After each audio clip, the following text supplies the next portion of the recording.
The broadcast didn't interrupt the galaxy. It hijacked it. No warning. No transition. Just static. Then the feed burst alive on every screen, from mining ships in Andromeda to cafes in New Eden. Glowing panels blinked. Holograms flickered. People stopped mid-bite, mid-conversation, mid-war. A Vortin stood before them, larger than any beast in their myths.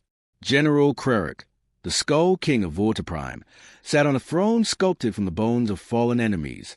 He leaned forward, plated in jet-black armor that pulsed with heat, his tusks glinting with blood that hadn't dried. His breathing rasped like rusted sores. Behind him, a grand hall burned with green firelight, casting shadows that danced like ghosts. "Bring me," he growled, "a human head." The words echoed. Translators auto-synced the feed, and every species heard it in their own tongue. Any head, any age, any kind. He motioned to his guards, hulking, red-eyed beasts with knives longer than human torsos. They dragged the boy across the onyx floor. Chains bit into his throat. Blood dripped with every foot he scraped forward. He couldn't have been older than 19. His shirt was torn. His lips split. But his eyes, those eyes, burned with something brighter than the flames licking the walls. This one, Krerk continued, standing, tried to negotiate, tried to plead for peace, called himself a diplomat. He grabbed the boy's hair, yanked his head back, and grinned at the camera. "Tell us we're done talking." And then he pulled out a ceremonial dagger, curved like a scorpion sting.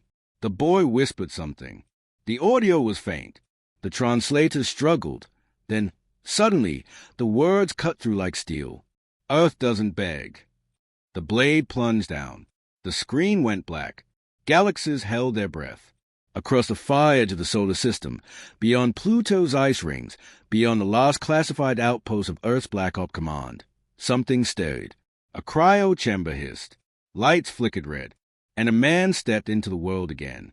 He didn't speak at first, didn't move quickly, just stood there in the frost, steam coiling off his bare skin like smoke from a fresh kill. His frame was wiry, all sinew and scars, a cruel geometry of muscle. Across his back ran ink, tattoos written in dead languages. Across his chest, the sealed trident. His name was Gideon Ward, and he wasn't supposed to wake up yet. Subject Alpha 11, came a calm, feminine voice. "You've been reactivated early. Confirm identity." He cracked his neck. The joints popped like bone under pressure. Gideon Ward, rank, Navy SEAL. A pause. Then he added, "Call sign, Grim." The AI responded immediately, systems warming, light scanning his vitals. Reason for early deployment. Vorten broadcast identified high-value casualty, Lucas Ward. Earth diplomat. Relation. "Brother," Gideon said flatly. The word hung there. For a second, the warship felt too quiet. "Would you like to terminate reactivation, Grim?" He looked at the screen. A still frame hovered there. The last image from the broadcast.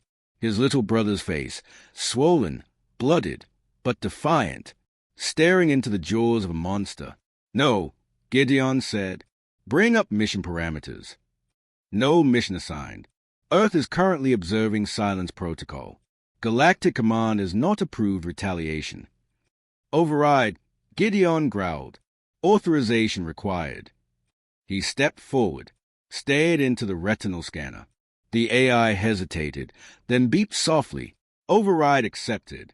Welcome back, Grim." The lights shifted red. A steel door hissed open at the far end of the chamber, revealing racks of weapons. Plasma rifles, sonic blades, coil-charged grenades. None of it mattered. Gideon walked in slow. He didn't look like much. 5 feet 11 inches, lean. Almost deceptively delicate, like a ballet dancer with a war criminal's resume. But every step he took made the ground feel like it should flinch. He moved with that terrible silence only certain predators knew. "Loadout preference?" the AI asked. He reached for a serrated monoblade, half melted from previous combat, but still humming with residual heat. "Personal blade."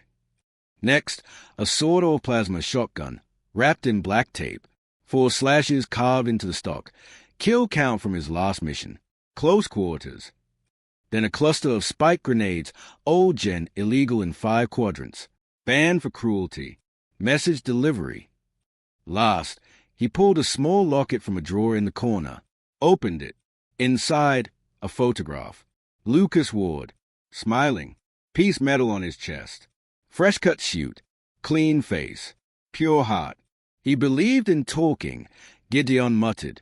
He tucked the locket under his combat vest. Tightened the strap. I don't. The ship launched 30 minutes later. It wasn't a military craft. No IFF beacon. No diplomatic signal. It was painted black from bow to stern, refitted with forbidden tech, the kind Earth's official governments denied ever creating. But that's what made it perfect. This wasn't a mission. It was a message. As the ship tore through slip space, light warped outside the hull, stretching into infinity. Inside, Gideon sat in silence, arms resting on his knees, eyes locked on a single projection. The Vorten General, still frame, zoomed on his face. What do you see? The AI asked. Weakness, Gideon replied. He is 600 pounds of composite muscle. Bone density 5 times human.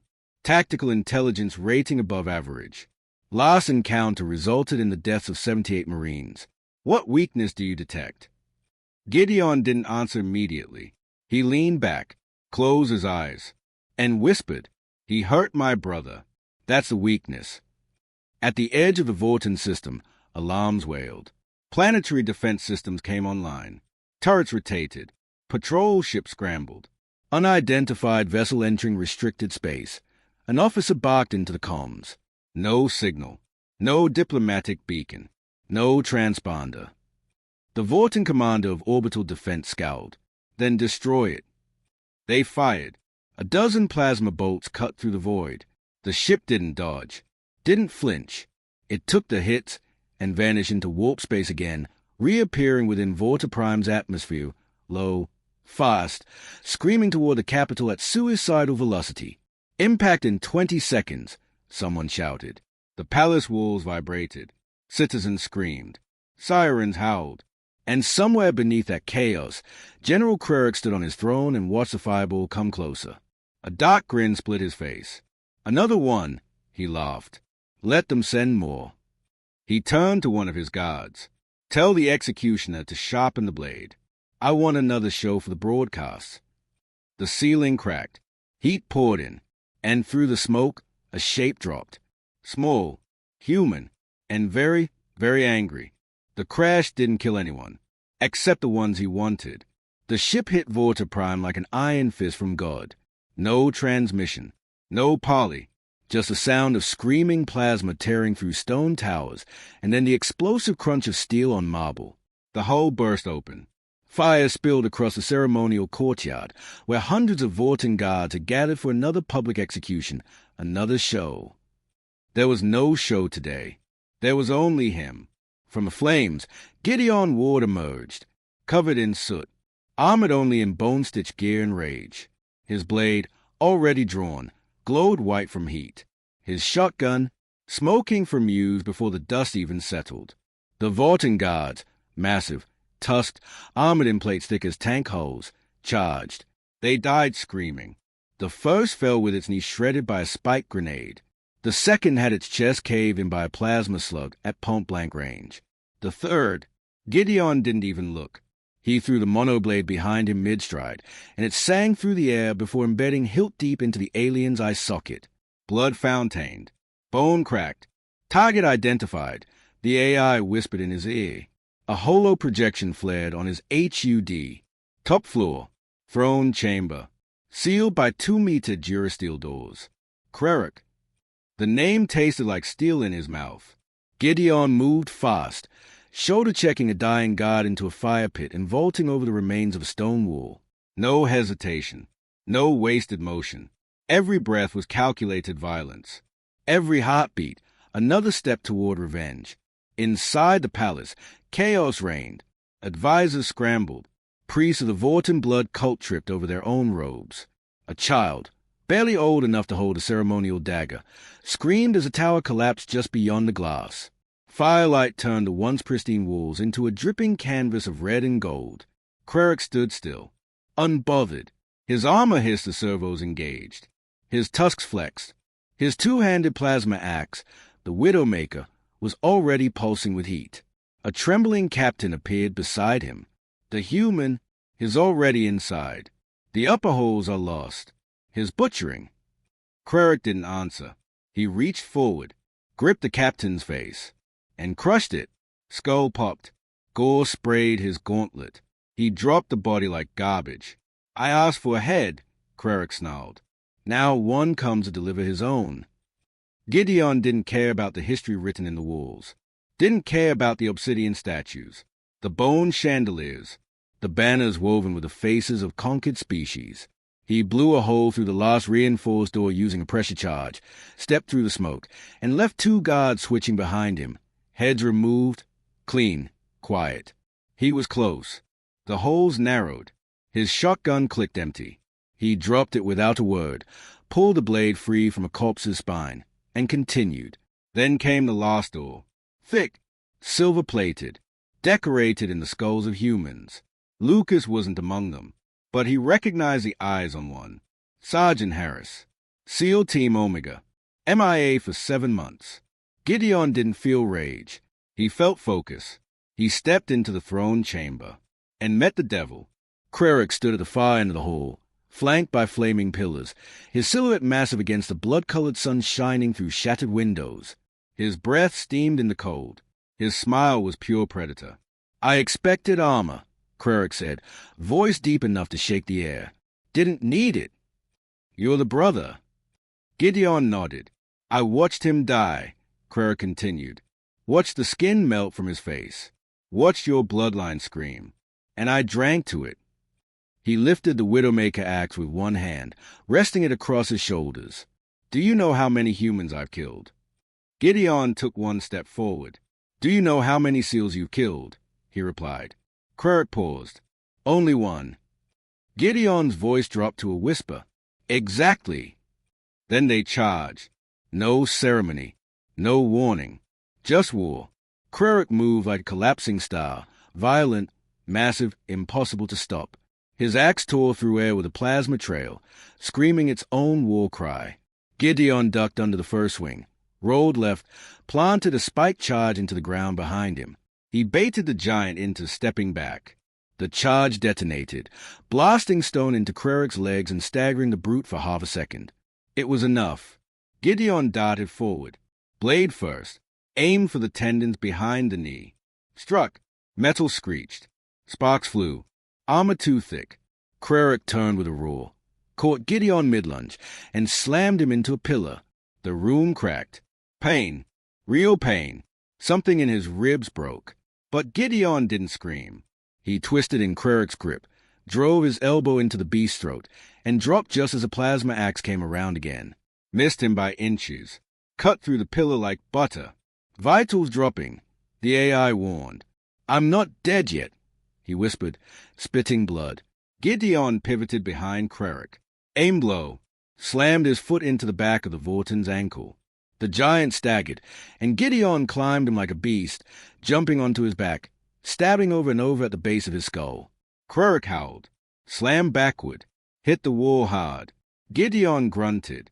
His monoblade snapped, shattered at the hilt, but the last cut left a groove in Krerk's helm. You vermin! Krerk bellowed, grabbing him by the throat. Yeah, Gideon choked out, but I'm the kind that chews through bone. Krerk raised him overhead. Gideon went limp. Then, without warning, pulled a tiny cylinder from his belt, an old Earth weapon. Incendiary dart. He jammed it into Krerk's neck. The cylinder hissed, igniting microfire across the alien's armor. Ah! Krerk dropped him. Smoke poured from the vents in his armor. His breathing wheezed. Gideon rolled to his knees, reached for the shotgun lying in the date, lifted it. Krerk staggered, gripping the side of his head. Half his helmet melted now, revealing a single yellow eye. This is for Lucas, Gideon said. Krerk raised his axe. Gideon fired. The first slug hit the axe and deflected. The second tore through Krerk's shoulder. The third, right between the eye. The shot exploded.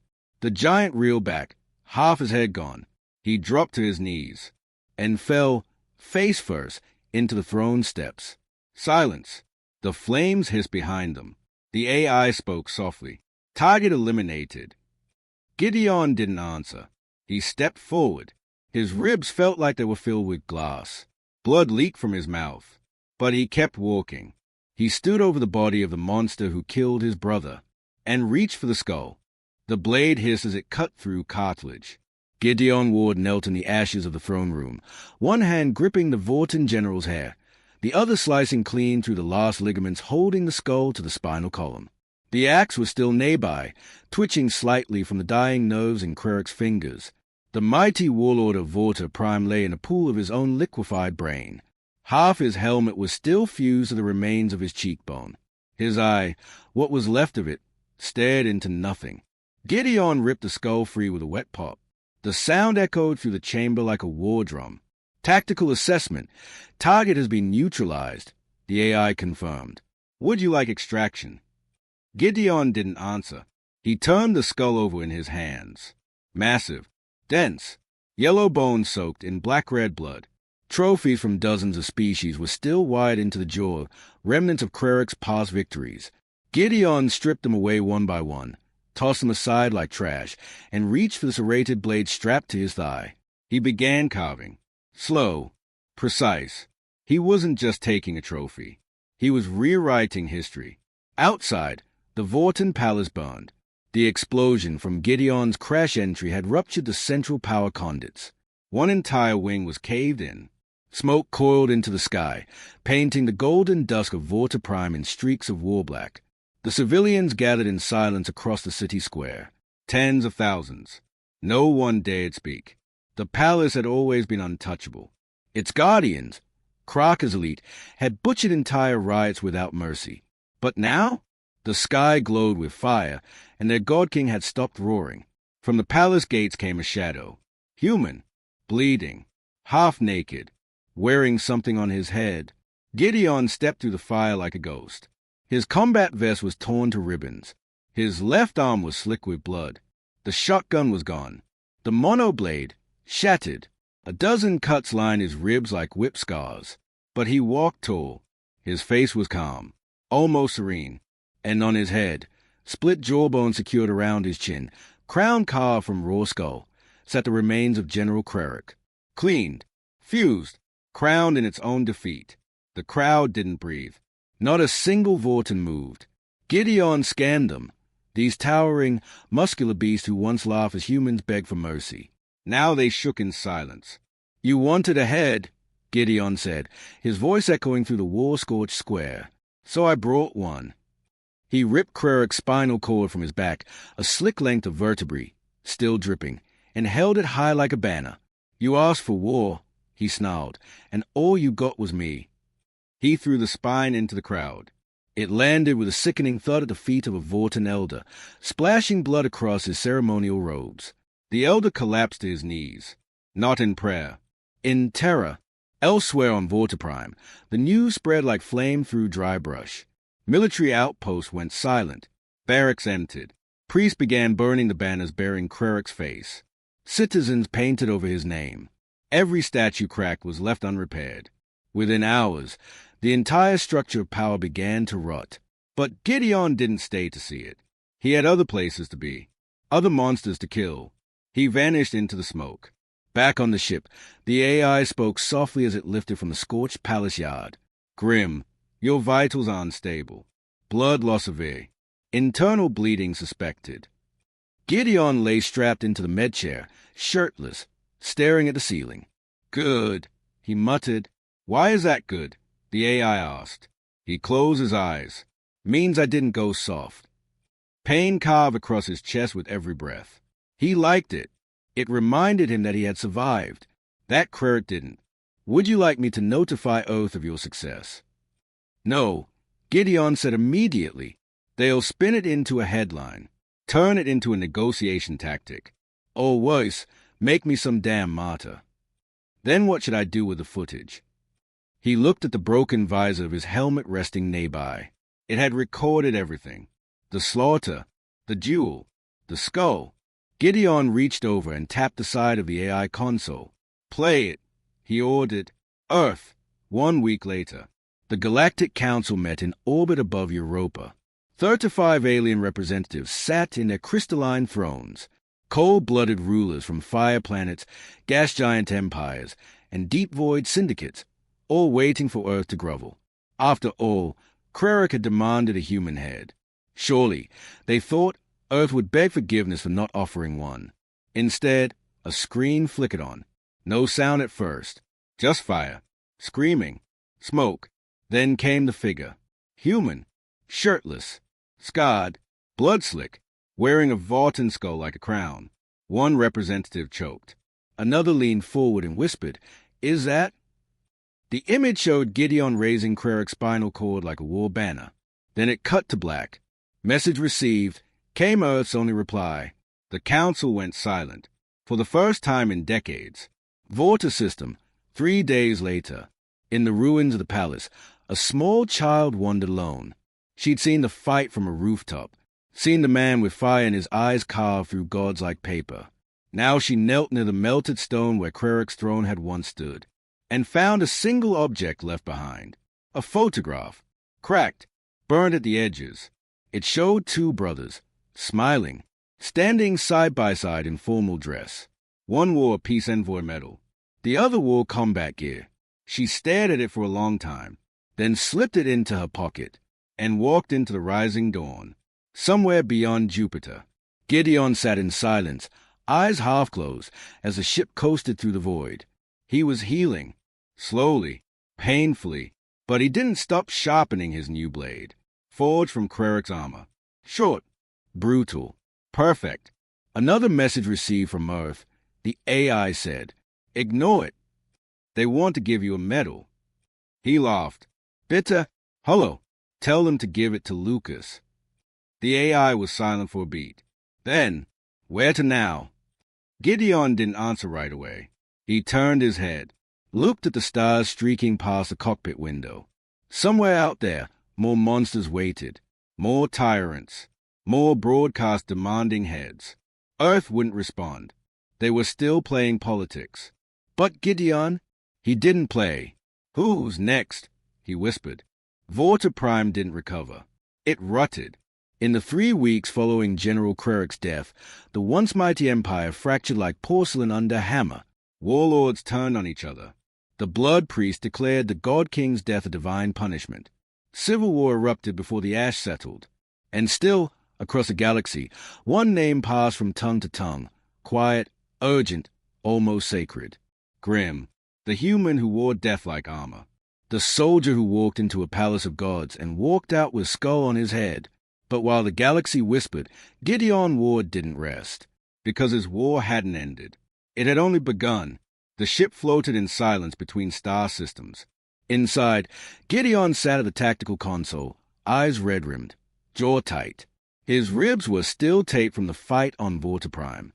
His left eye was partially swollen, but his hand, steady, focused, loading round after round into an old kinetic sidearm, the kind that cracked bones.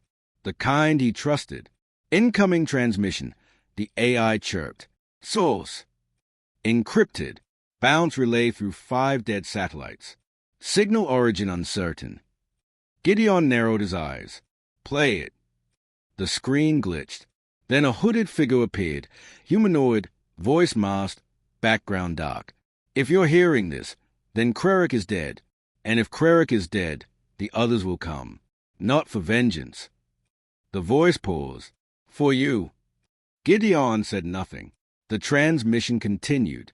Krerek was a gatekeeper. He kept worse things from noticing Earth. With him gone, the chain snaps.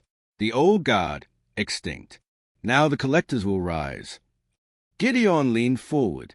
What the hell are collectors? Galactic aristocrats.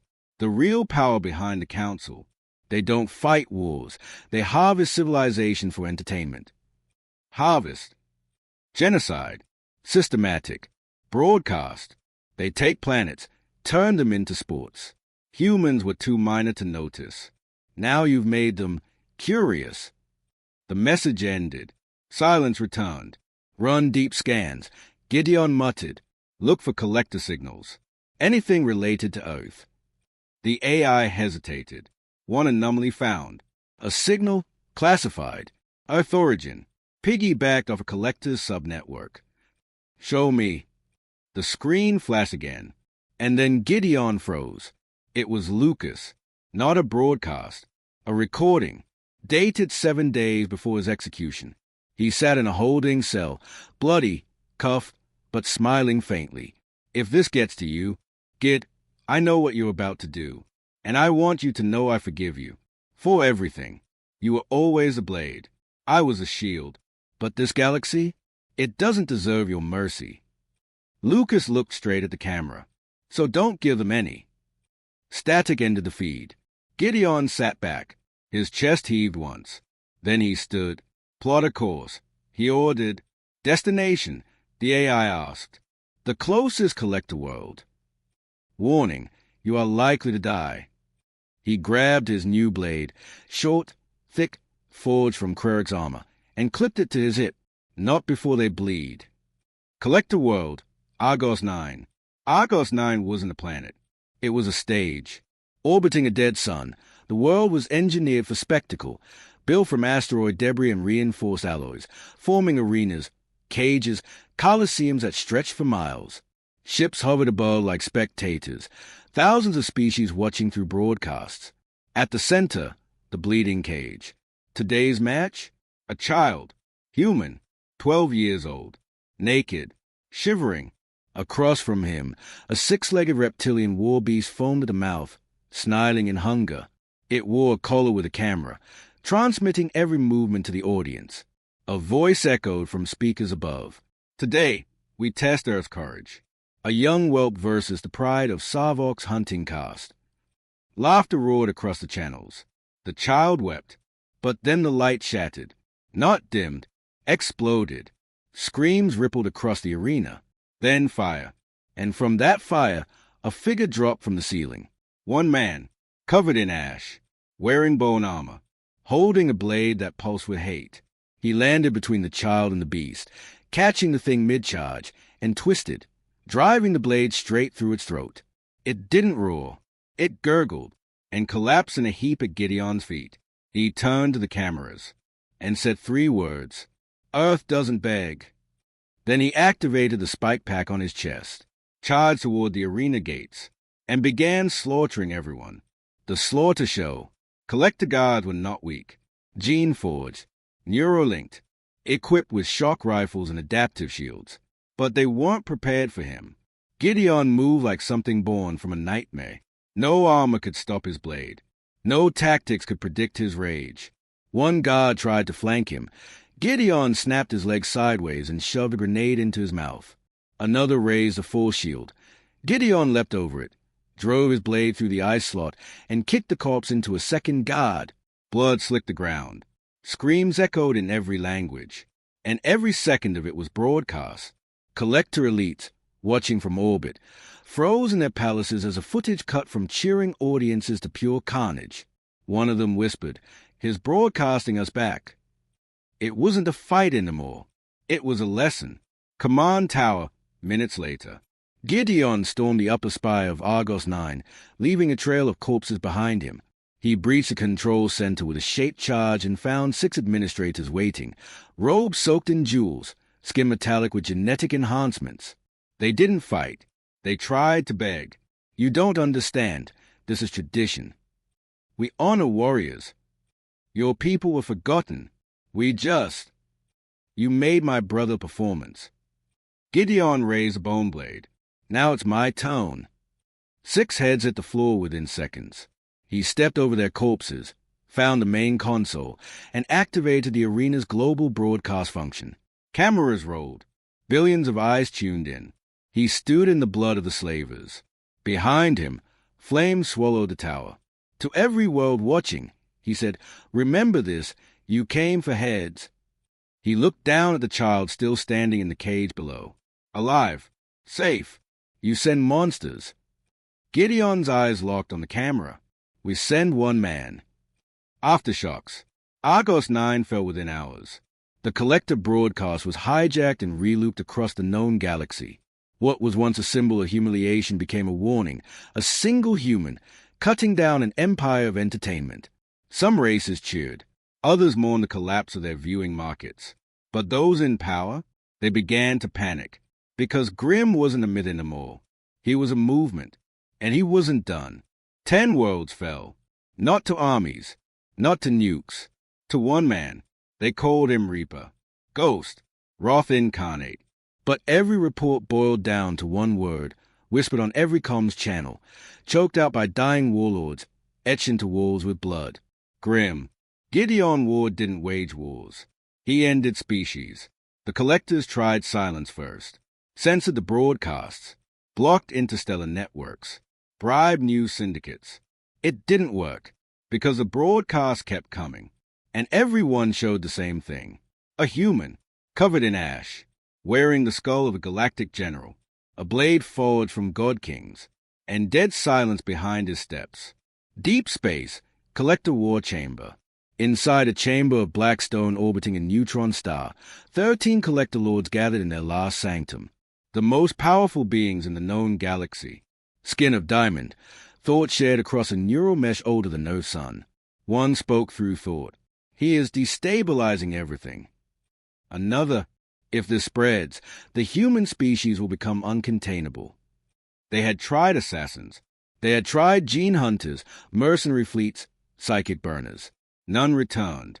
Only their skulls did, clean, bleached, mailed to collector stations in boxes made of their own ship's hulls. We must erase Earth. Silence followed. Then a voice cut through their minds like a blade through silk. Too late. They turned, and there he was, standing in the middle of their war chamber. Grim, blood-drenched, eyes hollow, breathing slow. None saw how he got in. No alarms triggered. No ships breached, because he wasn't a soldier anymore. He was death. You came for a human head, Gideon said, voice like gravel. You got one. He removed Krerik's skull from his shoulder harness and threw it onto the war table. It cracked the obsidian in half. Now I want yours. The Lord stood, armor humming, energy pulsing, weapons emerging from their bones. But Grimm moved first. He always moved first. The last fight, the First Lord fired a mental spike, meant to collapse Gideon's brain. Gideon threw his knife. It struck the being's temple before the thought finished forming. The body slumped, twitching, leaking black plasma. 2 more lunged, one with plasma sides, one with razor tendrils. Gideon caught the tendrils, wrapped them around the other, and ripped both apart using each other's limbs. The room howled. 3 seconds. 3 kills. One lord tried to phase out, teleport. Gideon grabbed his teleport ring mid-blink and shoved a thermal charge into his chest. The lord rematerialized inside out. The rest attacked together. Lightning, sonic weapons, gravity warps. Grimm staggered, but he didn't fall. He charged, bleeding, ribs exposed, breathing fire. He cut the next one in half from groin to jaw. Took a blade through his leg and drove it deeper into himself just to keep the attacker stuck while he crushed his head barehanded. 9 seconds. 12 kills. 1 lord remained. The leader, 7 meters tall, skin like obsidian crystal, eyes glowing with starfire. It raised a hand. Wait. We can negotiate. You've made your point. Gideon didn't speak.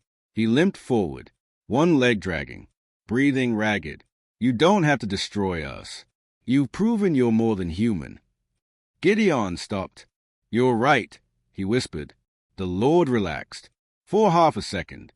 Then Gideon pulled a small device from his vest and dropped it on the floor. Because no human survives this. The device pulsed.